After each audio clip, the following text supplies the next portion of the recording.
Assalamualaikum warahmatullahi wabarakatuh. Dalam video ini saya akan memberikan pemaparan terkait bagaimana manusia memahami ujaran. Saya akan membagikan layar dari salindia yang sudah saya siapkan. Nah, ini bagaimana sebetulnya manusia memahami ujaran. Ini materi yang kita akan pelajari. Yang pertama struktur batin dan struktur lahir. Yang kedua proposisi. Yang ketiga konstituen sebagai realitas psikologis. Yang keempat strategi dalam memahami ujaran. Yang kelima ambiguitas atau ambivalensi. Dan yang keenam bagaimana mekanisme penyimpanan kata dilakukan. Nah, untuk memahami itu semua, ada dua pertanyaan yang harus kita pahami terlebih dahulu. Dan bagaimana menjawab pertanyaan ini. Yang pertama adalah bagaimana manusia dapat memahami kata, frasa, klausa, kalimat, atau wacana yang mereka dengar. Atau dengan kata lain, bagaimana sebetulnya komprehensi ini dapat terbentuk. Nah, untuk menjawab itu, ada sebuah bagan yang disampaikan oleh Clark dan Clark tahun 1977. Bagan ini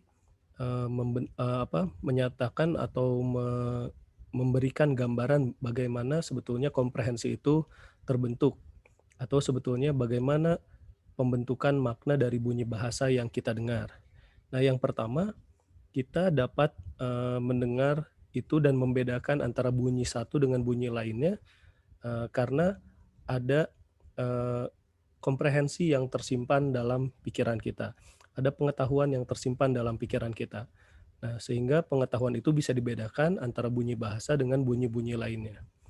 Nah, ini disebut proses decoding. Jadi proses menyandikan dari bunyi bahasa yang didengar. Kalau sebelumnya Anda pernah melihat dari salindia yang sebelumnya terkait produksi ujaran atau produksi bahasa, nah yang disebut sebagai encoding. Nah, kalau di sini pembentukan makna dari bunyi ini disebut sebagai proses decoding. Nah, proses decoding ini pertama dimulai dari mendengar bunyi-bunyi. Nah, yang kita bisa maknai adalah bunyi-bunyi yang merupakan bunyi bahasa atau bunyi-bunyi yang memang sudah memiliki makna di dalam pikiran kita. Misalnya seperti bunyi sirine, bunyi klakson, dan sebagainya. Nah, kemudian proses mental terjadi dan kita memproses bunyi tersebut dari alat dengar kita, kemudian diteruskan melalui saraf dan disampaikan ke otak kita. Nah, ketika diproses oleh mental, ini akan menghasilkan yang disebut sebagai sebuah tindakan atau respons dari apa yang kita dengar sebelumnya. Bisa dengan ujaran kembali atau dengan tindakan nonverbal. Jadi bisa dengan bentuk verbal maupun tindakan nonverbal sebagai respons dari apa yang didengar. Nah, yang pertama, komprehensi ini berkaitan dengan struktur batin dan struktur lahir. Ini diilhami dari adanya teori Chomsky yang disebut dengan surface structure dan deep structure, atau yang diterjemahkan adalah struktur batin dan struktur lahir. Jadi ada struktur batin yang ada di dalam kognisi kita dan struktur lahir adalah yang ada wujudnya berupa bentuk lingual atau bentuk-bentuk bahasa. Nah, perhatikan kalimat berikut ini. Di sini ada kalimat lelaki tua itu masih dapat bermain tenis. Nah, ini dapat diinterpretasikan yang pertama, adanya seorang lelaki, lelaki itu tua, nah dia dari dulu sampai sekarang bermain sesuatu, dan sesuatu itu adalah tenis. Gitu. Jadi kenapa bisa kita mengira atau berpikir bahwa laki-laki itu dari dulu sampai sekarang masih bermain sesuatu ya di sini? Nah, karena di sini masih dapat berarti ada rentang waktu. Kalau masih dapat berarti sebelumnya sampai dia saat ini masih bisa bermain, yang disebut dengan bermain tenis. Nah, perhatikan kalimat kedua ini. Lelaki dan wanita tua itu masih dapat bermain tenis. Nah, kalau diinterpretasikan, ini bisa maknanya rumit. Kenapa? Karena kita tidak tahu apakah yang pertama lelaki itu juga tua seperti si wanita. Nah, lelaki dan wanita tua. Nah, kita kan tidak tahu apakah lelaki ini tua seperti si wanita, atau yang kedua hanya wanita sajalah yang tua sedangkan lelakinya tidak. Nah, kalimat ini kan rumit ya karena ternyata secara struktur lahir sama, tetapi di batin bisa diproses berbeda, itu bisa diinterpretasikan berbeda.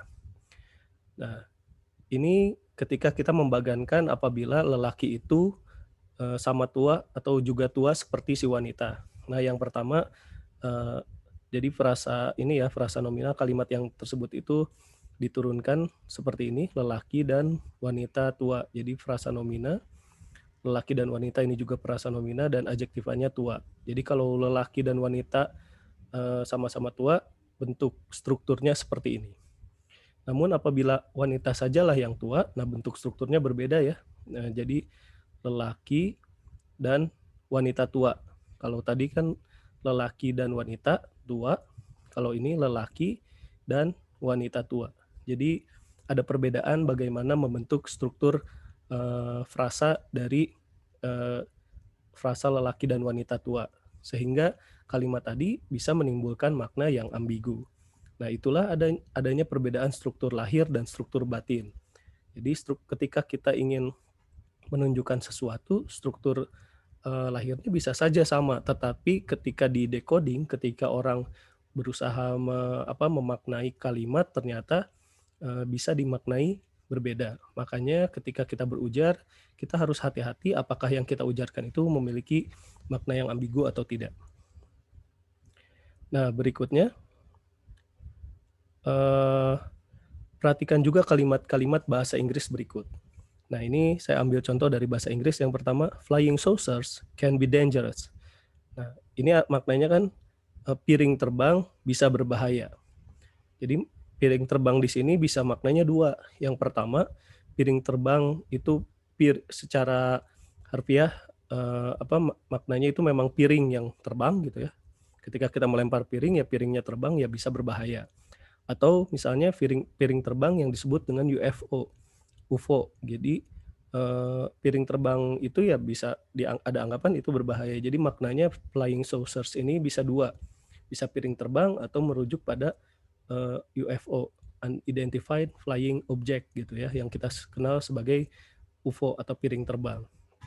Nah, kalimat berikutnya, John loves Mary more than his brother. Kita tidak tahu apakah maknanya itu John mencintai Mary lebih daripada adiknya mencintai Mary, atau John mencintai Mary lebih dari John mencintai adiknya.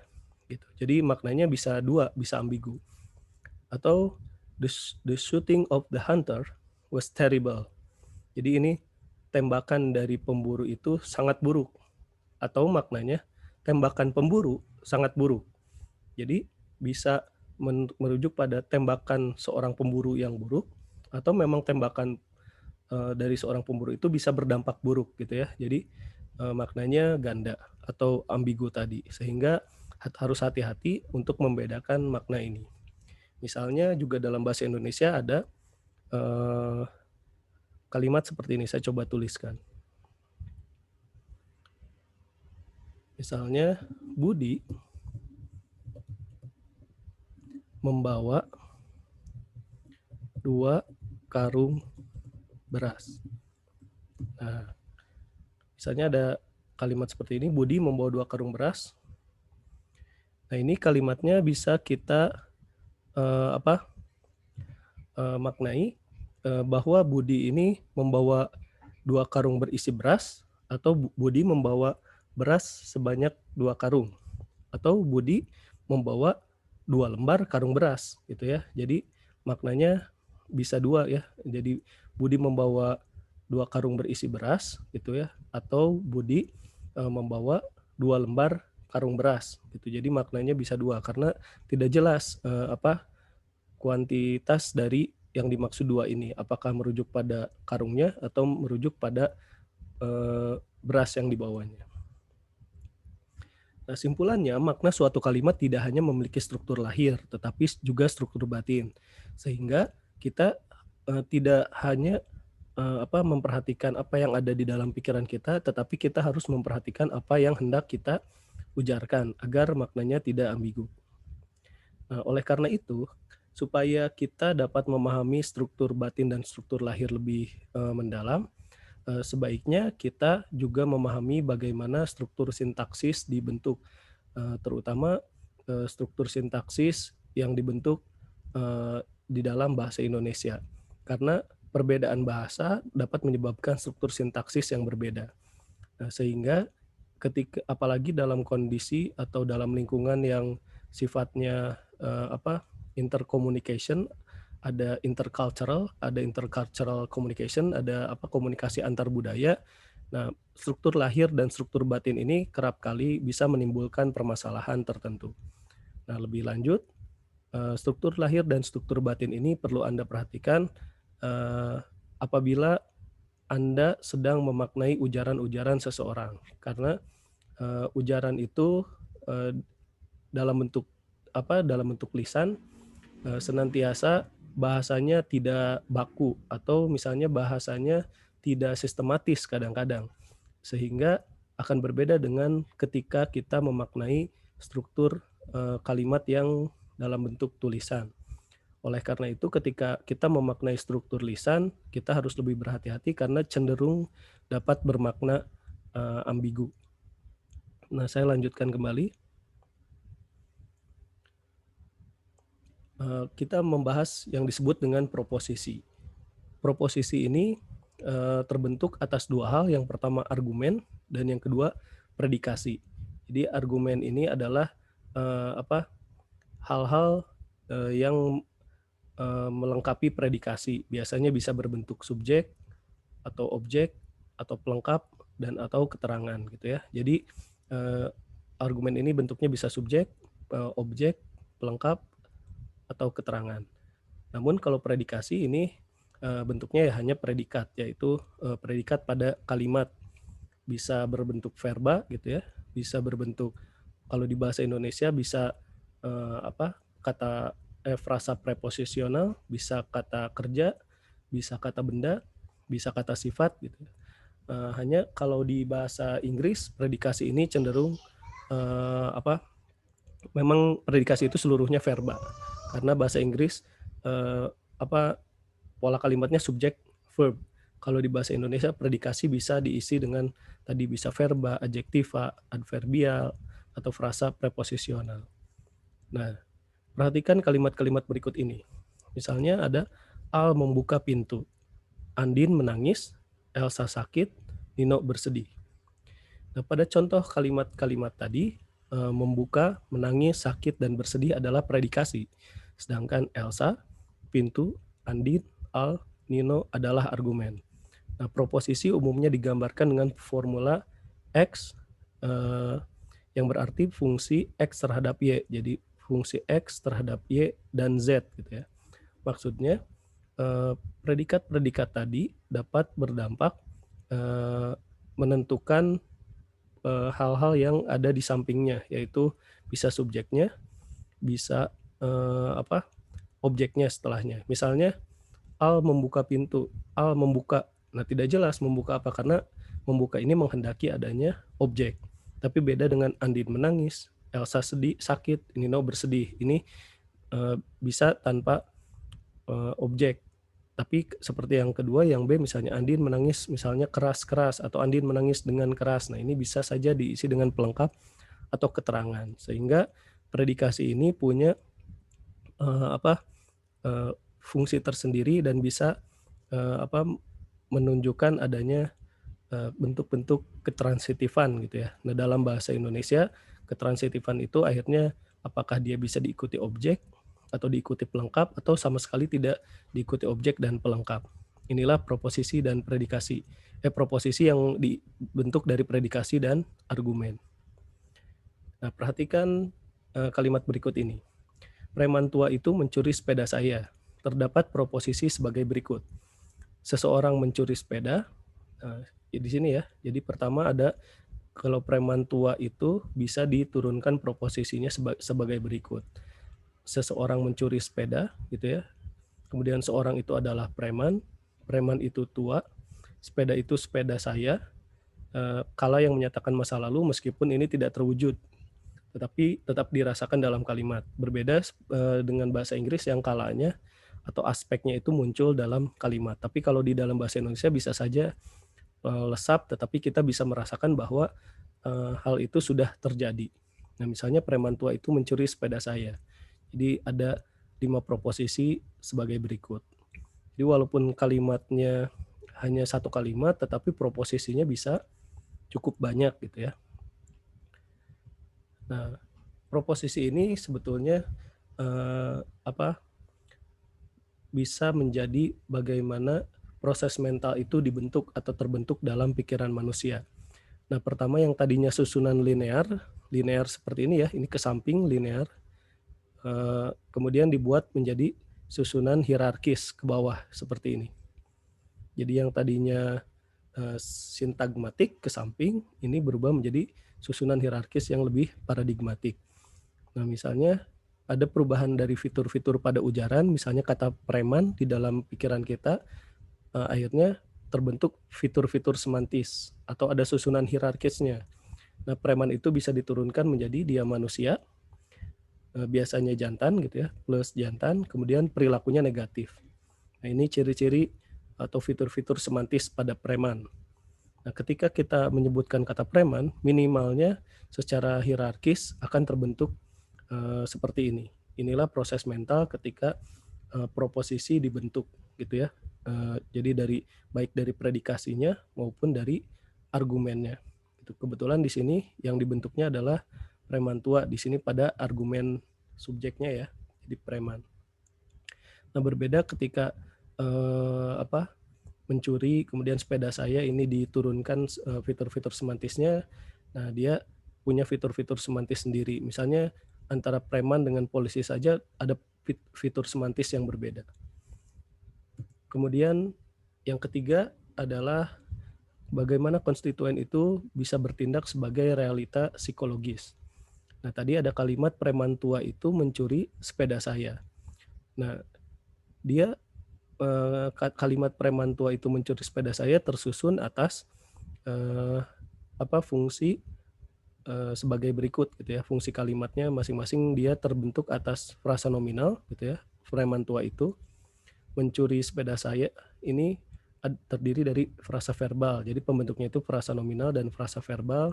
Yang frasa nominalnya ini diturunkan menjadi frasa nominal kembali. Ada preman dan tua yang terdiri dari nomina dan adjektif, dan ada kalimat penunjuk atau pembatas gitu ya. Ini berupa itu. Kemudian frasa verbalnya sendiri terdiri dari verba mencuri dan sepeda saya gitu ya. Sepeda saya itu frasa nomina, terdiri dari nomina dan pronomina atau di sini pronomina posesif yang menunjukkan kepemilikan. Nah, ketika kita membentuk kalimat ini dalam bahasa Indonesia, kita akan menyesuaikan urutan-urutan ini sesuai dengan strukturnya.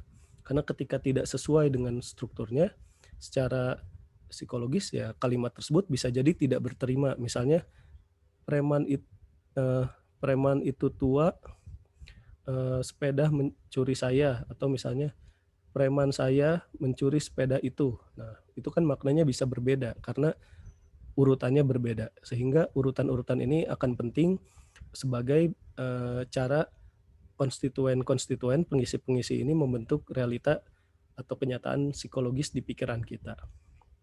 Nah, sehingga ketika kita membaca wacana saja, konstituen itu penting. Nah, salah satunya adalah meletakkan jeda secara tepat, karena otak kita ini ketika memahami bahasa itu sudah terinstal atau ikut terprogram bagaimana otak memproses sebuah kalimat atau memproses wacana ketika kita membaca misalnya. Nah, ini ketika jedanya diletakkan seperti ini, kita coba baca kaidah-kaidah penyakit ini memang sukar. Para mahasiswa sering kurang dapat menggunakan kaidah. Ini dengan sempurna kaidah, yang tersulit adalah kaidah, rekaan perbedaan, derajat kesukaran dalam, pengamalan kaidah, kedua hingga keenam, ini diduga karena adanya tuntutan yang berbeda dalam derajat pengolahan kognitifnya. Nah, ketika kita membaca tidak sesuai dengan jedanya, nah seperti tadi, preman tua itu misalnya, preman tua itu mencuri sepeda saya, atau preman tua itu mencuri sepeda saya, kan kita tidak membacanya seperti itu, tapi kita membacanya sesuai dengan konstruksi ini. Preman tua itu mencuri sepeda saya, jadi konstruksinya sesuai. jedanya sesuai, sehingga realitas psikologisnya terbentuk dengan sesuai dan bisa dipahami dengan sesuai. Sama halnya dengan wacana ini, kalau misalnya peletakannya tidak sesuai ya akan sulit dipahami. Berbeda dengan yang B, cenderung ini lebih mudah dipahami. Kaidah-kaidah penyakit ini memang sukar. Para mahasiswa sering kurang dapat menggunakan kaidah ini dengan sempurna. Kaidah yang tersulit adalah kaidah rekaan. Perbedaan derajat kesukaran dalam pengamalan kaidah kedua ini hingga keenam ini diduga karena adanya tuntutan yang berbeda dalam derajat pengolahan kognitifnya. Jadi lebih mudah dipahami dibandingkan penjedaan yang pertama. Karena kalimat-kalimat ini diletakkan sesuai tadi bagaimana kita meletakkan struktur kalimat ini. Jadi kita perbedaan struktur kalimat ini akan membedakan bagaimana sebetulnya kita juga membedakan struktur dalam kognisi kita. Nah, ini perhatikan kalimat berikut ini. Wanita cantik itu berterima kasih kepada seorang lelaki tua. Nah, ini ya, jadi lebih enak ya, wanita cantik itu berterima kasih kepada seorang lelaki tua. Ayah yang baik itu memanggil anaknya yang masih kecil. Pembantu kurus itu sedang melayani majikannya yang gemuk badannya. Penyair yang terkenal itu berpuisi tentang rakyat yang miskin. Jadi di sini kalimat yang dimiringkan ini memiliki struktur yang berbeda. Tadi berkaitan dengan argumen, ini proposisi, ini predikasi, kemudian ini argumen. Ini juga argumen, predikasi, argumen. Argumen, predikasi, argumen. Kemudian argumen, predikasi, argumen. Di sini jelas proposisinya sehingga kita jelas juga bagaimana menentukan jeda di antara kalimat ini. Karena ketika tadi kita salah menentukan jedanya, maknanya bisa jadi berubah atau kalimat tersebut bisa jadi sulit dipahami. Nah, berikutnya ada beberapa strategi dalam memahami ujaran. Tentunya ujaran ini akan mudah dipahami, akan bisa dipahami jika tiga faktor penting ini terpenuhi. Nah, yang pertama adalah faktor pengetahuan dunia, yang kedua adalah faktor sintaktik, dan yang terakhir adalah faktor semantik. Faktor pengetahuan dunia ini ada perbedaan antara satu pengetahuan dengan pengetahuan lain, antara satu pengetahuan bahasa tertentu dengan pengetahuan bahasa lain.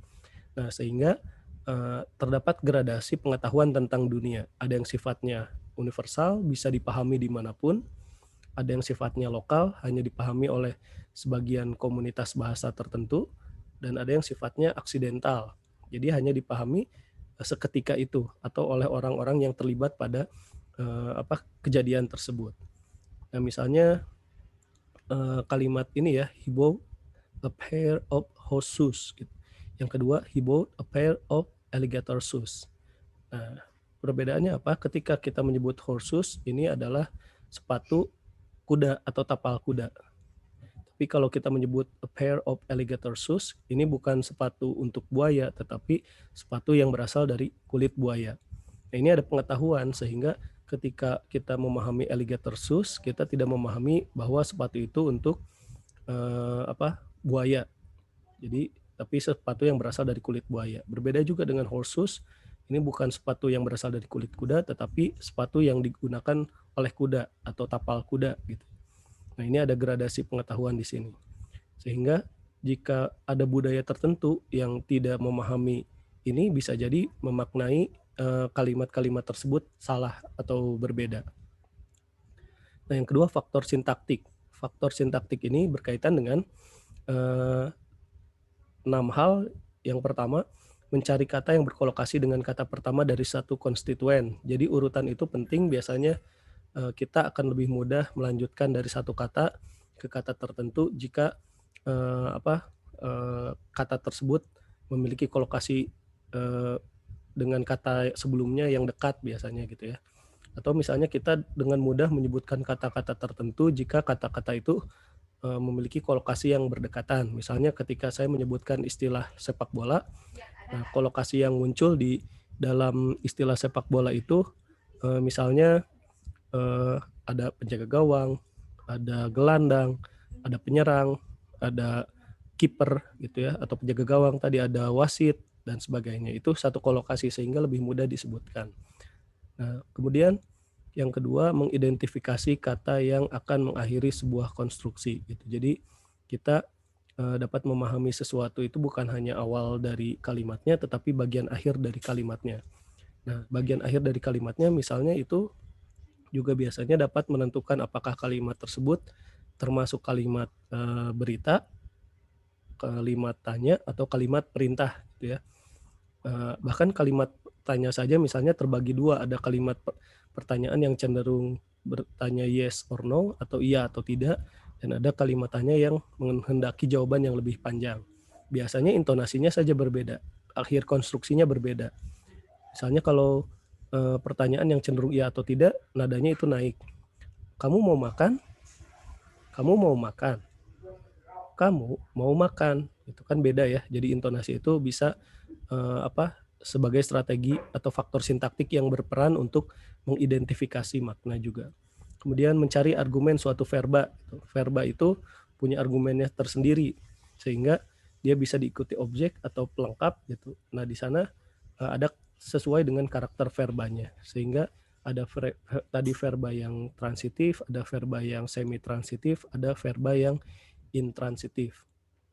Nah, ini bisa sebagai strategi sintaktik bagaimana kita memahami suatu ujaran. Kan kita tidak mungkin menyebutkan misalnya verba yang harusnya diikuti objek, ternyata objeknya hilang. Misalnya, saya memakan. Nah, tidak bisa, beda dengan saya makan. Nah, di sana ketika saya memakan, dia pasti menghendaki adanya objek. Saya memakan nasi. Beda dengan saya makan. Tadi saya makan. Tadi saya memakan. Nah, berbeda ya. Jadi verba itu punya setiap verba itu punya karakter tersendiri. Misalnya dia akan diikuti oleh apa gitu ya. Atau ada apa objek kah atau pelengkapnya di sana. Nah, kemudian menempelkan tiap kata baru pada kata yang baru saja mendahuluinya gitu. Jadi biasanya kata sebelumnya ini misalnya lebih mudah berkaitan dengan kata berikutnya. Misalnya kalau Anda sedang bercakap-cakap dengan seseorang, tiba-tiba misalnya orang itu lupa gitu ya. Kita biasanya bisa mengidentifikasi dari kata yang sebelumnya dia ucapkan gitu. Atau biasanya seseorang untuk mencari satu istilah tertentu berusaha untuk menjelaskan dengan pengertiannya. Gitu. Nah, si pengertiannya itu yang disebutkannya bisa membantu dia untuk mencari kata berikutnya dari kata yang tadi sudah mendahuluinya. Misalnya saya lupa, aduh istilah apa ya, misalnya yang tentang ini. Nah, hal yang disebutkan saya tadi tentang ini itu bisa membantu saya melanjutkan kalimat berikutnya karena biasanya suatu kata menempel berdasarkan kata yang sebelumnya mendahuluinya. Yang kelima adalah memakai konstituen pertama klausa untuk mengidentifikasi klausa tersebut. Biasanya konstituen pertama gitu ya yang muncul dalam suatu klausa itu memudahkan kita mengidentifikasi klausa berikutnya. Biasanya kalau sebelumnya diawali dengan konstituen yang terdiri dari frasa nomina gitu ya, kita kecenderungan menggunakan frasa verbal berikutnya gitu. Jadi atau yang sebelumnya misalnya menggunakan frasa verbal, nah kita akan ada kecenderungan bahwa berikutnya itu biasanya frasa nominal. Nah, ini konstituen-konstituen ini penting. Sehingga peletakan juga peletakan jeda yang tadi berdasarkan struktur kalimat yang kita buat itu akan menentukan makna berdasarkan pola-pola atau strategi sintaktik. Misalnya ada kalimat atas perhatian Bapak Agus, Sarjono mengucapkan terima kasih. Berbeda dengan kalimat kedua, atas perhatian Bapak, Agus Sarjono mengucapkan terima kasih. Nah, karena peletakan konstituen itu dapat mengubah makna. Jadi cara kita meletakkan jeda di sana itu akan mengubah makna suatu kalimat gitu. Sehingga penting untuk mengidentifikasi satu klausa berdasarkan konstituen pertamanya. Jadi bagaimana kita mendeteksi sebuah kalimat berdasarkan konstituen yang pertama kali muncul. Nah, berikutnya mengidentifikasi afiksasi. Jadi kalau di bahasa Indonesia terutama, karena bahasa Indonesia ini mengenal afiksasi, kalau di bahasa lain mungkin yang tidak ada afiksnya akan sulit diidentifikasi, tapi biasanya kalau di bahasa Inggris kita bisa membedakan dengan ada verb ing, ada verb dengan id gitu ya, atau perubahan verb, ada verb dengan s dengan tidak gitu ya, itu bisa mengidentifikasi. Tapi kalau di Indonesia kita mengidentifikasi kalimat bisa dengan afiksasinya. Apakah misalnya verbanya dengan me atau verbanya dengan di gitu ya, atau verbanya dengan ber, itu punya karakteristik tersendiri. Kalau di bahasa Indonesia me itu bisa merujuk pada aktif.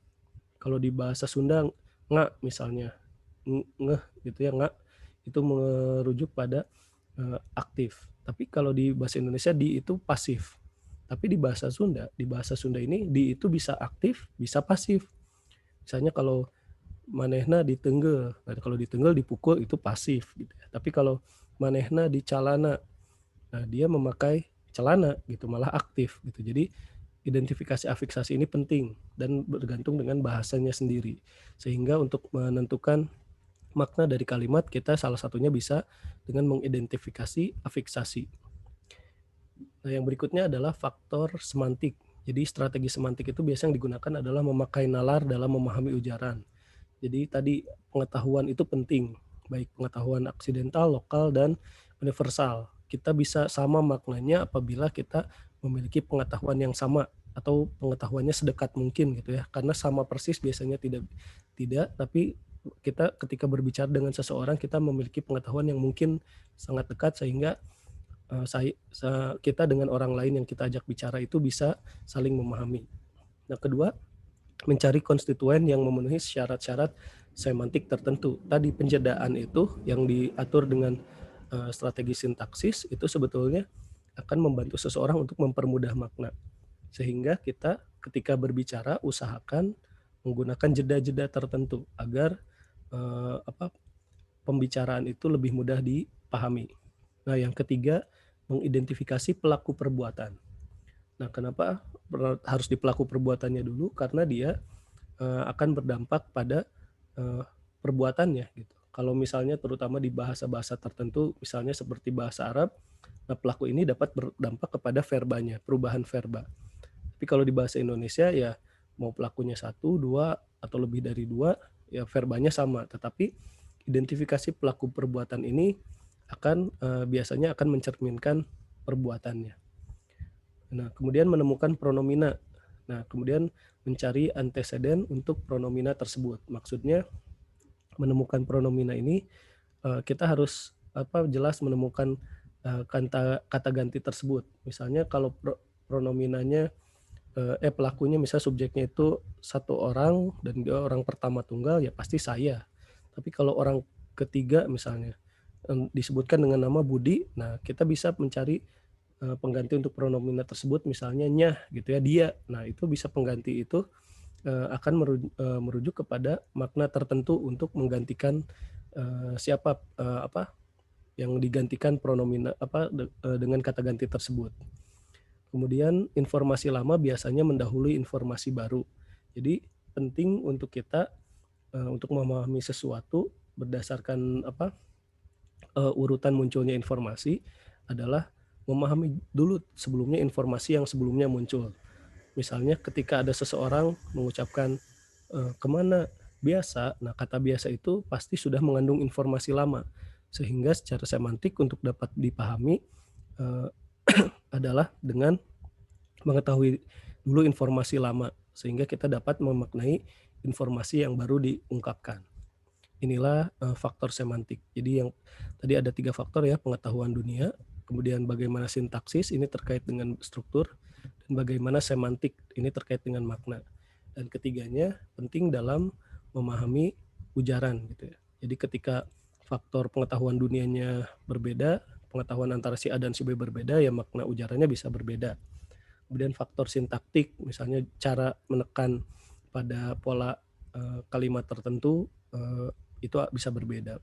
Kemudian yang semantik pemaknaan terhadap satu hal tertentu gitu ya, itu juga bisa memberikan perbedaan makna, sehingga informasi yang didapatkan dari suatu ujaran itu bergantung pada informasi-informasi yang biasanya sebelumnya muncul. Nah, inilah faktor-faktor yang harus diperhatikan untuk memahami suatu ujaran. Nah, berikutnya adalah masalah ambiguitas atau eh, apa keambiguan gitu ya. Biasanya mengandung makna yang ganda atau disebut juga ambivalensi. Nah, ini misalnya ada kalimat saya minta kopinya saja. Nah, kopinya di sini bisa salinan surat, bisa minuman kopi. Nah, coba kita perhatikan dulu apakah kesalinan surat atau minuman kopi. Nah, tadi kita misalnya ambil contoh strategi informasi lama biasanya mendahului informasi baru. Kita lihat konteks sebelumnya apa. Misalnya ketika yang ada kalimat sebelumnya, ini berkasnya mau aslinya atau kopinya. Nah, misalnya kalau asli bisa dibicara berkas, kemudian ada asli, ada kopi. Nah, tadi kita lihat berkas itu ini ya, kalau secara sintaktik misalnya mengidentifikasi kata yang berkolokasi, berkas. Nah, dia berdekatan dengan kata asli, kopi. Nah, ini berarti dokumen yang diperlukan dalam wujud aslinya atau hanya fotokopiannya atau hanya scanannya misalnya gitu ya, yang atau berupa salinan surat. Nah, berarti konteksnya bisa kita pahami bahwa kopi di sini merujuk pada salinan surat. Jadi informasi sebelumnya yang tadi muncul itu ternyata berdampak pada makna berikutnya gitu ya. Jadi kata-kata yang berkolokasi, informasi yang muncul berkaitan dengan bagaimana kita memahami kalimat ini gitu. Tapi ketika tidak ada informasi sebelumnya, kita akan bingung gitu, akan memaknai apakah sebagai salinan surat atau minuman gitu ya, minuman kopi. Gitu. Nah, tapi kalau kalimat ini misalnya, kamu mau kopi dan misalnya kopi dan susu misalnya, kopi dan susunya, enggak, saya mau kopinya saja atau saya minta kopinya saja, berarti susunya tidak. Nah, ini minuman kopi bisa jadi ya, tergantung dari informasi sebelumnya. Nah, ini ambiguitas itu ada yang sifatnya leksikal, ada yang sifatnya ambiguitas gramatikal. Nah, biasanya yang leksikal contohnya seperti ini. Saya minta satu buku saja. Nah, bisa bermakna buku sebagai kitab gitu ya, kitab buku itu yang memiliki makna lembaran-lembaran yang dijilid, atau misalnya bambu yang punya buku-buku tertentu. Nah, diambil satu buku saja gitu. Jadi bambu kan ada garis-garisnya tuh. Nah, hanya diambil satu bagian buku saja gitu kan. Nah, atau he was shot near the bank gitu. Nah, the bank di sini bisa bermakna bank ya, tempat Anda menabung menyimpan uang, atau misalnya the bank itu kalau di bahasa Inggris biasanya bermakna juga river atau sungai. Nah, itu dia ditembak dekat sungai. Nah, maknanya bisa secara makna punya makna ganda karena tadi dia punya homonim gitu ya. Yang satu merujuk pada sungai, yang satu merujuk pada tempat menyimpan uang. Nah, tapi ada juga ambiguitas yang tidak tidak bermasalah dengan makna, tetapi dia bermasalah dengan masalah gramatikal. Ada yang sifatnya local ambiguity, hanya sementara sifatnya gitu ya. Ada yang disebutnya standing ambiguity yang sifatnya long last atau abadi. Nah, misalnya kalimat berikut, the horse race past the barn fell. Nah, di sini maknanya kuda memacu melewat ketika the barn itu saya coba cari ininya dulu.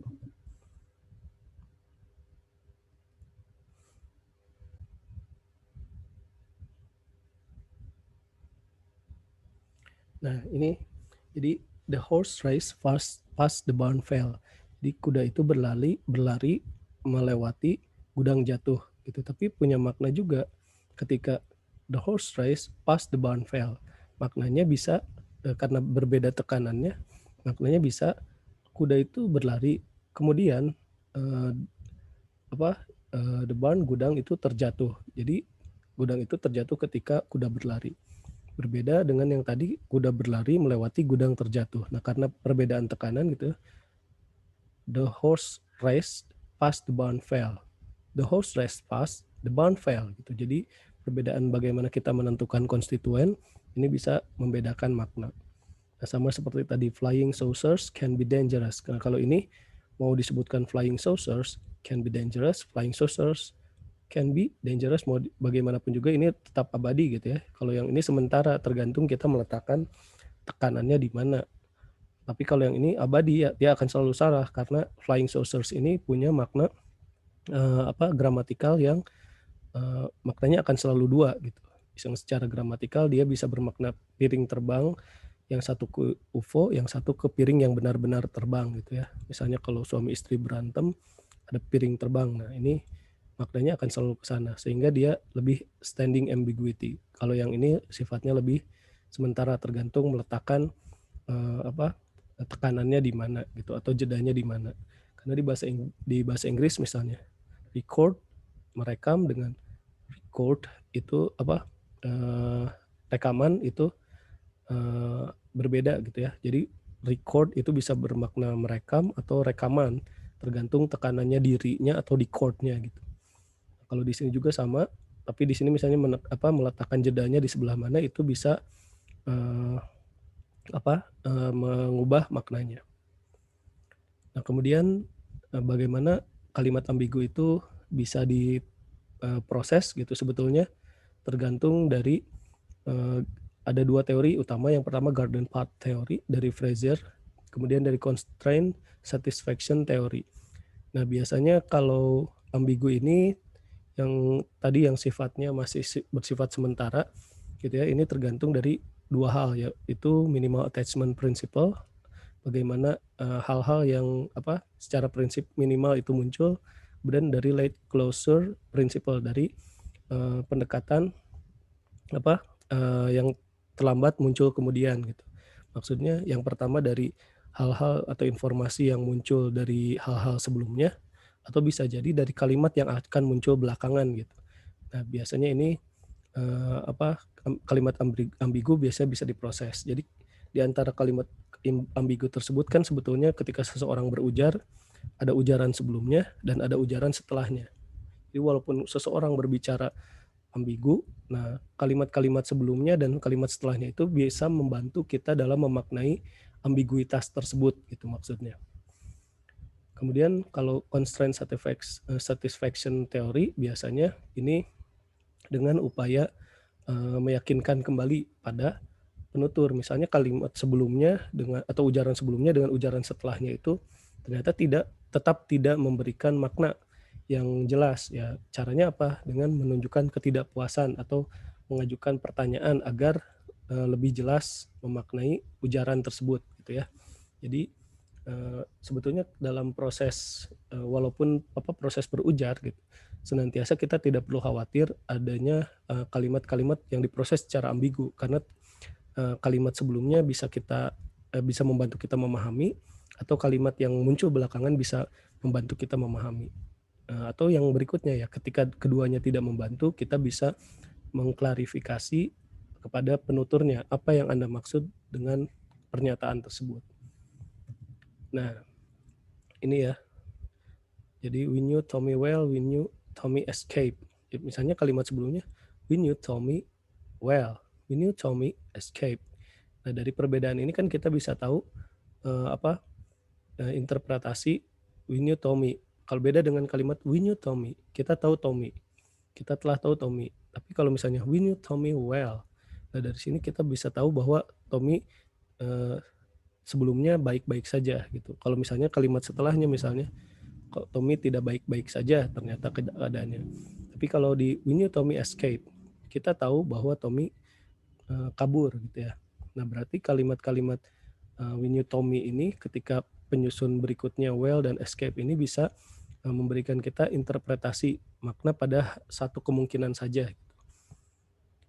Nah, ini kalau constraint satisfaction theory, nah ini bisa memastikan dari kata-kata yang muncul, misalnya kata yang dirujuk itu kata man gitu ya, manusia. Man itu secara semantik ini bernyawa dan manusia. Kalau peran tematiknya pelaku, pengalam, pasien, tujuan, leksikalnya nomina verba, strukturnya man itu ya biasanya dia mengandung specifier the kalau di bahasa Inggris gitu ya. The man who complement. Complement itu biasanya diisi dengan adverbia atau adjektiva misalnya. Dua orang manusia, atau manusia itu, manusia ramping itu, manusia jelek itu gitu ya. Jadi di sini tergantung dari penjelasnya. Nah, untuk merujukan misalnya tadi garden path theory ini tidak berhasil untuk menentukan pemaknaan kita terhadap satu tuturan tertentu, nah kita bisa memastikan siapa yang disebut the man itu. Nah, orang itu akan menjelaskan misalnya seseorang tiba-tiba the man bla bla bla, itu kan kita tidak bisa langsung paham the man-nya siapa. Nah, supaya kita paham, kita menunggu kalimat-kalimat berikutnya. Ternyata kalimat berikutnya tidak memahamkan kita. Nah, kita bisa mengajukan kepuasan atau ketidakpuasan dengan pertanyaan who is the man gitu, siapa the man itu. Jadi akan melengkapi secara semantik gitu ya, perannya apa, leksikalnya apa gitu, dan struktur X-bar-nya apa. Nah, yang berikutnya pemrosesan yang kalimat yang misalnya sifatnya non harfiah gitu. Meja hijau. Nah, meja hijau kan bisa berarti meja berwarna hijau atau meja pengadilan. Nah, bagaimana ini diproses? Biasanya konteks membantu kita memproses kalimat ini. Jadi walaupun ada suatu kata mengandung idiom gitu ya, satu kata ada dia sebagai kalimat yang kata atau frasa yang konotatifkah atau kata denotatifkah, sebetulnya tidak akan sulit karena kita akan dipahamkan dengan konteks. Nah, berikutnya bibirnya seperti delima merkah gitu. Nah, walaupun misalnya penggunaan metafora dalam ujaran gitu, sehari-hari kita misalnya tidak pernah melihat delima yang merkah itu seperti apa gitu ya, tapi kita akan mudah memaknai itu ketika kita mengaitkan antara satu kata dengan kata lain. Nah, maksudnya kita kadang-kadang memanfaatkan metafor justru untuk menjelaskan atau mendeskripsikan sesuatu. Dan misalnya kita ingin menyebut bibirnya merah, nah kita memilih gitu ya, merah yang seperti apa, nah kita memilih kata delima merkah. Tapi ini akan sulit dipahami apabila orang tidak tahu delima itu seperti apa, warnanya apa gitu ya. Nah, delima merkah itu apa? Nah, dia baru bisa dipahami ketika seseorang punya pengetahuan ini. Kalau di Inggris misalnya kita menyebut tadi meja hijau, ya mungkin pengetahuannya beda gitu. Mungkin meja di Inggris pengadilan itu tidak berwarna hijau. Jadi kita tidak menyebut di Inggris mungkin menyebutnya bukan meja hijau. Tapi kalau pengetahuannya sama, pemrosesan kalimat non-harfiah ini bisa dipahami. Nah, yang berikutnya, Pak numpang tanya apa tahu rumah Maria gitu kan. Ketika kita bertanya seperti ini, tentunya ujaran-ujaran ini akan memberikan pengetahuan pada seseorang. Misalnya dia akan menjawab berdasarkan pengetahuannya.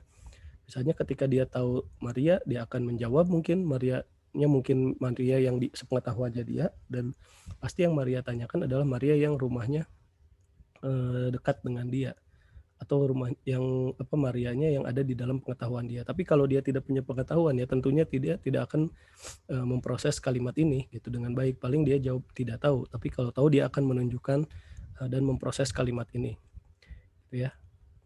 Nah, ini tadi pemrosesan secara sintaktik dan semantik antara horseshoe dan alligator shoe. Jadi horseshoe itu tapal kuda, alligator shoe sepatu kulit dari kulit buaya biasanya. Jadi bisa kita pahami bahwa ketika kita menyebutkan alligator shoe, kita tidak akan menyebutkan sepatu buaya, tetapi sepatu dari kulit buaya. Tapi kalau horseshoes, kita tidak menyebutkan sepatu dari kulit kuda, tetapi tapal kuda. Ini pemrosesan sintaktik dan semantik. Gitu ya, walaupun secara sintaktik sama ada shoes-nya, tapi secara semantik pemrosesannya berbeda. Kemudian penyimpanan kata yang terakhir ini, bagaimana sebetulnya ketika kita akhirnya memahami atau mengkomprehensi suatu tindakan tertentu. Nah, biasanya kita itu menentukan ketika meretrieve itu adalah proses kita mengambil kata dari sesuatu yang disimpan di otak kita. Nah, kita secara intuitif akan mengambil kata gitu ya, akan memaknai suatu kata yang kita dengar atau memproduksi suatu ujaran, itu sebetulnya menentukan bunyi secara intuitif. Jadi diambil bunyi-bunyi, kemudian dikumpulkan fitur gitu, kemudian diperbandingkan dengan benda lain dan seleksi terhadap benda tersebut. Misalnya ketika Anda mendengar kata saya hendak memaku dengan palu itu, gitu ya. Saya hendak memaku dengan palu itu berarti kita secara intuitif bisa membedakan antara kata palu dan paku. Kemudian fitur-fitur yang muncul antara palu dan paku juga berbeda fitur semantisnya. Nah, kita akan membedakan palu dengan paku ya karena punya perbedaan ciri-ciri tadi fitur semantis yang berbeda, wujudnya berbeda, fungsinya berbeda. Sehingga kita akan meretrieve mengambil kata yang sesuai dengan yang kita maksudkan. Maksudnya ketika kita melihat satu objek, ya kita akan berusaha meretrieve dan menyebutkan objek itu dalam pikiran kita dan mengujarkan dari apa yang sudah kita pikirkan tersebut berdasarkan fitur-fitur semantisnya. Misalnya kalau di sini ada gambar ini mungkin senja gitu ya, atau misalnya ini baru subuh misalnya. Nah, ini gambar matahari. Nah, kenapa misalnya kita punya pengetahuan ini matahari, oh karena bentuknya bulat. Tapi kenapa misalnya kita membedakan dengan bulan atau dengan yang lainnya? Nah, atau ini bahkan bukan bulan, bukan matahari. Nah, Nah, kita bisa membedakan itu karena punya fitur-fitur semantis. Kita bisa membedakan misalnya dari warna, misalnya dari ukuran, dari bentuk, dan sebagainya. Inilah proses meretrieve gitu ya, proses mengambil kata dari yang sudah disimpan ke dalam pikiran kita. Karena kita tidak mungkin mengambil atau meretrieve suatu kata yang belum tersimpan di dalam pikiran kita. Nah, oleh karena itu ketika memahami suatu ujaran, proses retrieval ini penting. Karena ketika ujaran itu ingin dipahami, kita harus punya pengetahuan terhadap kata yang sudah disimpan di dalam pikiran kita. Jika tidak, ya kita tidak akan mampu memahami atau memaknai suatu ujaran itu dengan baik. Karena ketika proses retrieval ini terjadi, ya kata yang dimaksud tidak ada atau suatu yang dimaksud tidak ada, ya pemahamannya akan gagal. Sehingga memahami ujaran akan penting atau akan dipengaruhi oleh adanya kata yang sebelumnya sudah disimpan. Jadi kita bisa meretrieve ketika sesuatu itu sudah disimpan atau sudah ada di dalam bank memori kita. Jadi faktor apa yang memengaruhi akses terhadap kata itu atau terhadap sesuatu yang sudah disimpan tadi? Jadi retrieval kata dipengaruhi yang pertama oleh frekuensi kata. Jadi semakin sering kata itu digunakan, semakin mudah diretrieve. Kemudian ketergambaran, biasanya yang abstrak dengan yang konkret lebih mudah diambil yang konkret gitu daripada yang abstrak. Jadi sesuatu yang mudah dideskripsikan, mudah dibayangkan, diraba, dilihat, diterawang itu lebih mudah di-retrieve dibandingkan yang sesuatu yang sulit dibayangkan. Kemudian keterkaitan semantik. Jadi kata yang berkolokasi satu medan makna misalnya itu lebih mudah retrieve dalam waktu singkat ketika dibandingkan dengan kita ketika meretrieve kata yang secara semantik tidak berkaitan, baik itu sifatnya sinonim gitu ya, antonim gitu, atau sifat lain. Jadi ketika tidak ada keterkaitan secara makna akan lebih sulit. Misalnya kita bisa memikirkan tadi secara kolokasi gitu ya, kolokasi sepak bola, ada kiper, penjaga gawang, ada lapangan gitu, ada bola dan sebagainya, itu lebih mudah ketika satu kolokasi. Tetapi ketika kita menyebutkan yang tidak ada keterkaitan semantiknya, biasanya proses retrievalnya lebih lambat atau lebih sulit biasanya. Kemudian kategori gramatikal gitu. Yang kategori gramatikalnya cenderung berdekatan, misalnya setelah subjek, predikat gitu ya. Kemudian objeknya apa gitu. Biasanya yang secara kategori gramatikal berurutan secara fungsi itu lebih mudah diretrieve dibandingkan yang kategori gramatikal yang secara fungsi bahasa tidak berurutan. Misalnya setelah subjek, predikat, kemudian subjek lagi. Nah, biasanya secara kategori gramatikal kemunculan subjek lagi itu biasanya setelah adanya objek atau adanya pelengkap atau adanya kata penghubung baru bisa ke subjek lagi. Sehingga kategori gramatikal ini akan menentukan proses retrieval kata berikutnya. Dan kemudian fonologi secara bunyi, yang bunyi bahasanya lebih mudah diucapkan, lebih mudah disebutkan, itu lebih mudah diretrieve dibandingkan kata yang sulit diucapkan gitu ya. Nah, ini biasanya mempengaruhi akses terhadap kata. Ya intinya akses ini dipengaruhi tadi kelima hal ini, sehingga apakah kata itu lebih mudah di-retrieve atau diambil dari sesuatu yang sudah disimpan atau tidak. Nah, kemudian, eee, retrieval ini sebetulnya, berkaitan dengan bagaimana seseorang memahami makna gitu. Nah, jadi ada yang berdasarkan 2 hal ya, yang pertama teori fitur, yang kedua teori berdasarkan pengetahuan. Jadi kalau teori fitur tadi misalnya preman, preman itu, kecenderungannya ya dia manusia gitu ya, terus kecenderungannya jantan, kemudian perilakunya negatif. Nah, kita mengembangkan intuisi itu seiring kita memahami suatu, kosakata tertentu. Nah, yang kemudian, ada teori yang berdasarkan pengetahuan gitu. Nah, kalau berdasarkan pengetahuan kita biasanya tetap melihat fitur-fiturnya apa. Nah, bedanya mengembangkan intuisi, jadi kalau kalau teori fitur dia hanya sampai intuisi, nah kalau pengetahuan dia melihat konteks, jadi lebih lengkap lagi. Kalau teori fitur hanya sampai tadi kita mengembangkan intuisi kita, kalau teori pengetahuan ya melihat konteks tertentu. Jadi bisa jadi pemahaman kita terhadap preman akan, dimaknai berbeda ketika konteksnya berbeda. Jadi ketika Anda hidup misalnya dalam lingkungan preman, dengan orang yang tidak hidup dalam lingkungan premanisme gitu, itu, memahami konteks preman itu bisa berbeda. Seperti halnya memaknai salju, ya intuisi mungkin orang Indonesia hanya sampai intuisi, tapi orang yang punya pengetahuan terhadap salju mungkin bisa melihat esensi konteks gitu ya, lebih luas. Nah inilah,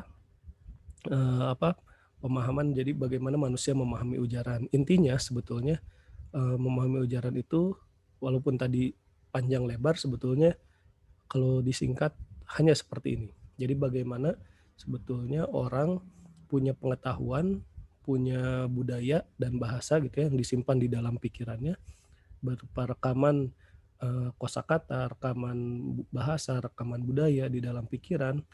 Nah, kemudian, pengetahuan itu dimunculkan berupa bunyi dan bunyi itu berupa bunyi bahasa, kita dengar secara intuitif, kita dengar misalnya ini bunyi apa, ini maknanya apa, kita berusaha merekognisi kata-kata atau mengenali kata-kata ini wujudnya seperti apa, didekodifikasi, kita menyandikan kata-kata yang sudah diujarkan seseorang. Nah, jadi ketika kata-kata ini dikenali, ada di dalam bank kata-kata kita, di dalam bank memori kita, kita meretrieve, memaknai bahwa inilah yang diungkapkannya, eee, dan dikaitkan dengan budaya yang kita miliki gitu ya. Jadi kalau tadi budayanya seseorang yang bertutur, nah ini dikaitkan dengan budaya yang kita miliki, ketika sama budayanya, sama pengetahuannya, sama medium bahasanya, kemudian kita bisa merekognisi itu gitu ya, baik tadi secara, pengetahuan, sintaktik, semantik. Nah, kita bisa memaknai dan memahami sebuah ujaran gitu. Jadi ujaran itu sebetulnya memahami budaya dan bahasa yang kita dengar secara intuitif dan kita bisa mengenali itu. Jadi kalau kita tidak mengenali itu, tidak ada dalam bahasa kita, ya mungkin kita tidak dapat memahami ujaran. Jadi yang walaupun ada dalam bahasa kita, ya bisa saja ujarannya punya makna yang ambigu. Tetapi ambiguitas tadi bisa dipahami, ketika ujaran itu terus berlangsung atau dengan memahami informasi yang sebelumnya ada gitu. Jadi informasi yang sebelumnya ada dengan yang setelahnya akan diujarkan itu akan membantu kita sekalipun yang diujarkan itu ternyata mengandung makna yang ambigu.